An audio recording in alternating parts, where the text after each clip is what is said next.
Hello everybody, good morning. Welcome back to Fusilli Grind. We're going to be doing something a little bit different today. This is a shoe episode, a multi-shoe review sort of thing about Adidas, or Adidas, as we gringos like to say here in the States, but it is Adidas. I myself have a personal affinity for Adidas. When I was 16, I was a foreign exchange student in Germany outside of Nuremberg, which is just a stone's throw from the town of Herzogenaurach, which is the seat of the Adidas World Global Headquarters. So there was a lot of Adidas influence there. I picked up a really sweet pair of Adidas mid-tops. If I can find a photo, I'll put it in right here. I thought they were the bee's knees at the time. And this is way before I skateboarded. I really started skating when I was 21 at the tail end of college. So when I started street skateboarding a lot and getting into buying lots of pairs of shoes, I had tried a bunch of different things. I had tried Vans, Nikes, Converse, the odd pair of Levi's, and I finally settled on Adidas as a shoe that works well for me for a number of reasons. Number one for me is the fitment of these shoes. They all tend to have superior arch support. I have a narrow foot and a little bit of a high arch, and Vans, Nikes, Converse, all these shoes have very flat footbeds on the inside. But all of the Adidas skate-ready versions of the classic models tend to have good arch support and a little bit of a narrower fit. For my foot, it's perfect. For a lot of people's feet, I don't know.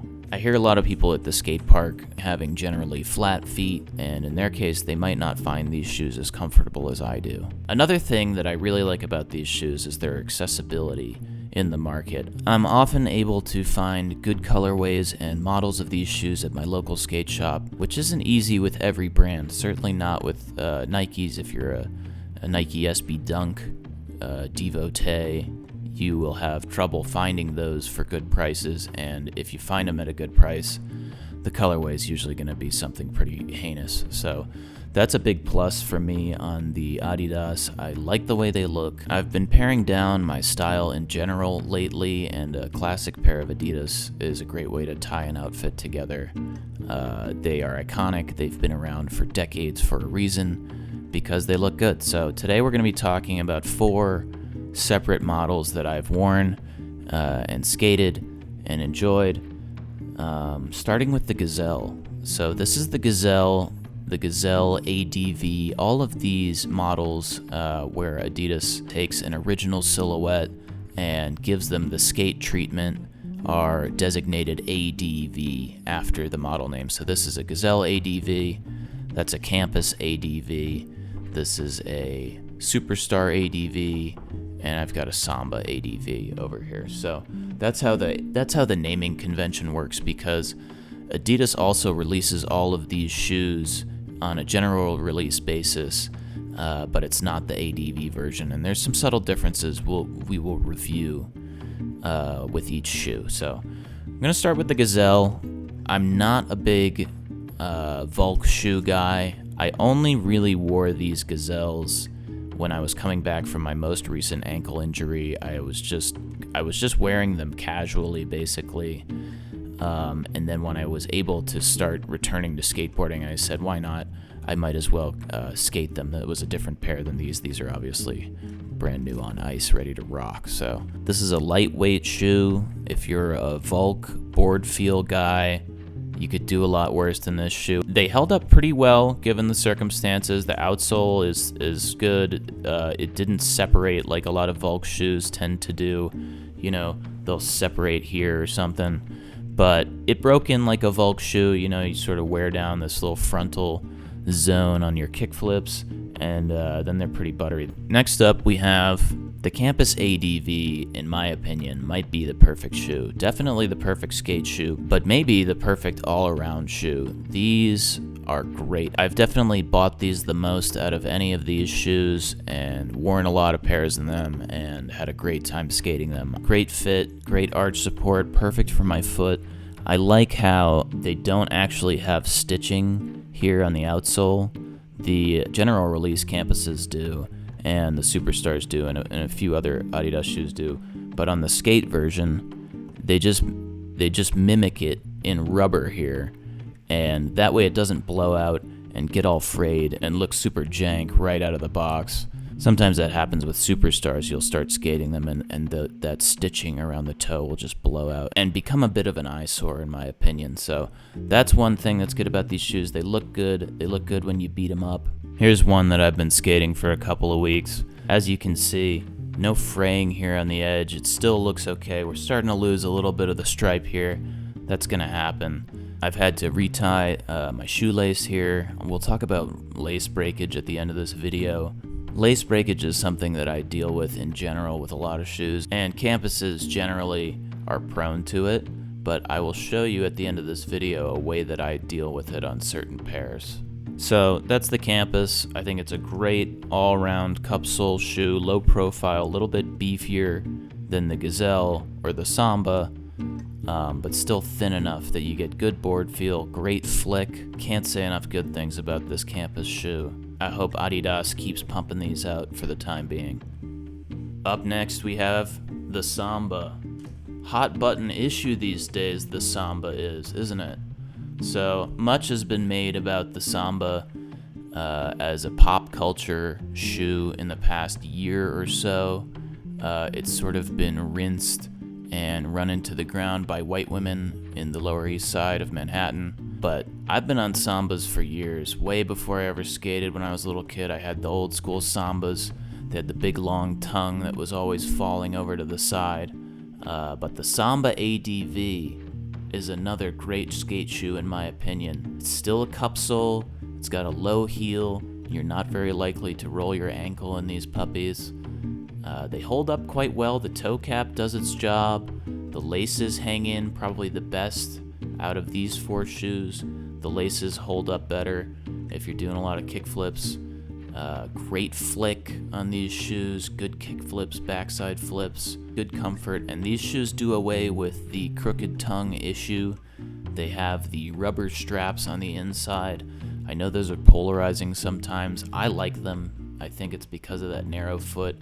I like that it feels that the shoe is snug and holding tight on my foot. It's not gonna fly off. I like the Sambas. I think I might just wait a little while until they're no longer the ubiquitous meme shoe that they have become in the past year to start wearing them again. I know that's fickle, but I, just as every other human, am susceptible to flights of fancy, and that's just something I have to live with.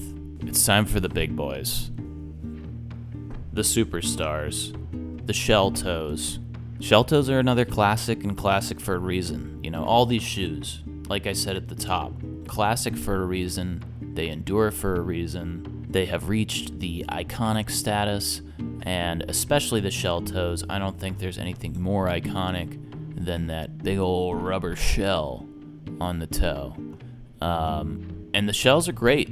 I've put in a lot of hours, put in a lot of pain wearing shell toes, and they're good. It's a good boot. I will say, of the four, it's got the highest heel, but just by a little bit. It's got the highest heel, which does make you a little bit more susceptible to rolling the ankle. They get really good once they're beat up, and once you wear down some of this texture on the toe, once you get this down to a smooth finish, the kickflip flick is like, it's perfect every time. It's amazing what you can do with these shoes if you've really broken in the shell. All of my best and most tweaked kickflips of all time have been wearing a nicely broken in pair of shell toes. See? I think it's a little bit less bulky than a Nike Dunk, for example, and certainly less bulky than something like a DC or an S shoe. But you can still rock this with your baggy denim, your big boys. These ones are the nubuck variant. You can also get these in a full leather, black and white, black with white stripes and white with black stripes, etc., etc. And you can pretty much always get them, and usually if you look around a little bit, you can find them on sale. And again, That's the thing of these, all of these shoes, except for maybe the Samba, which is still pretty hot, can be had for under $100 and usually under $80, which is a pretty good deal in this day and age. I know everything's getting more expensive and $80 sounds like a lot, but these days it doesn't get you much. But it does get you these, and I really vouch for these. They all hold up really well. I'd say the Superstars probably hold up the best. With that rubber toe cap, these things last for ages. Out of these four, I'd say the Gazelles probably hold up the least, but still pretty well compared to other Volk shoes like it. And the Campuses and Sambas, I would say both hold up about the same. Hold up a great deal. I think if you're really skating heavy in the streets every day, you probably get a good 2-3 weeks out of any of these shoes, and it depends. It depends on how aggressive your style of skating is. It depends, I would assume, a little bit on your size and weight, how much you wear these shoes out over time, but I've never had issues with these shoes coming apart. I would say the biggest issue I've had with a lot of these shoes is lace breakage, but that's not really a huge issue. I often have black and white laces just laying around, and it's usually pretty easy to get things looking fresh again. But if you want to go the extra mile, there are certain models that actually lend themselves well to filleting the Eyestay. This is the Eyestay here, and in a lot of these shoes the construction is such that it's another piece of leather on top of the upper that's stitched, and then the laces come through each little hole here. But it's actually, can you see that? You can actually see that there are two separate layers of material up here that are stitched together at the top. So what I've done in the past with certain shoes that I don't really care about how they look, and I just want to skate them a lot and do hundreds of kick flips without breaking my lace, is I'll take a blade, and I'll show you guys how to do this actually. Here's another pair of Campus that I've been skating for a couple of sessions, and as you can see, I was doing a lot of kick flips. My lace is absolutely obliterated. So let's fillet that Eyestay.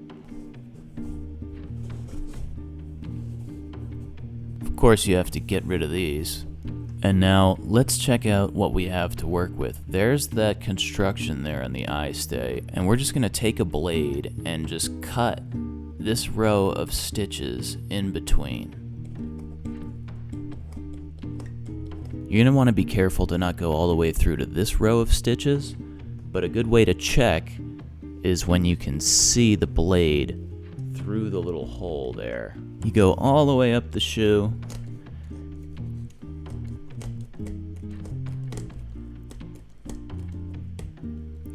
and then I usually stop before this last little guy up here. I usually like to keep this one intact so it sort of holds the integrity of this piece. I do the first one because this is one of those laces that just always breaks. We've got this Eyestay filleted, and it's time to lace this bad boy back up.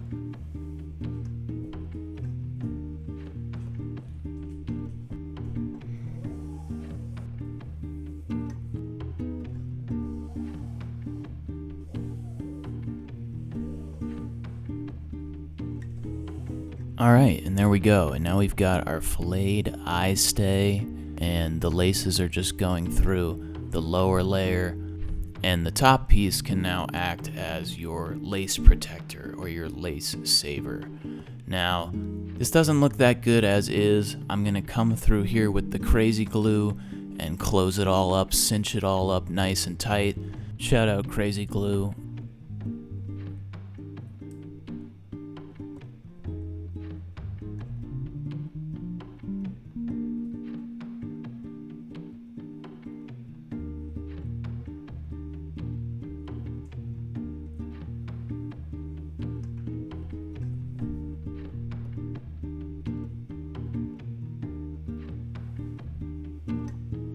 And now this shoe is ready to rock. It won't last forever like this, but the laces will last a lot longer in this configuration. Eventually, you'll wear through the leather and start breaking the laces again, but by that point, it'll probably be time for a new pair anyway. Anyways, that's it, you guys. That's my breakdown on the Adidas skateboarding skate-ready ADV versions of some of their original models that I really like. I've been sponsoring myself steadily over the past 4 or so years by buying these models from local skate shops, and I don't think I'm going to be stopping anytime soon. These are what work for me. I think they're very stylish. They go with anything. You can wear them in a lot of different situations. In fact, I think I'll probably hold 1 or 2 of these aside just for casual wear, and then eventually probably skate them, as is the fate of any shoe.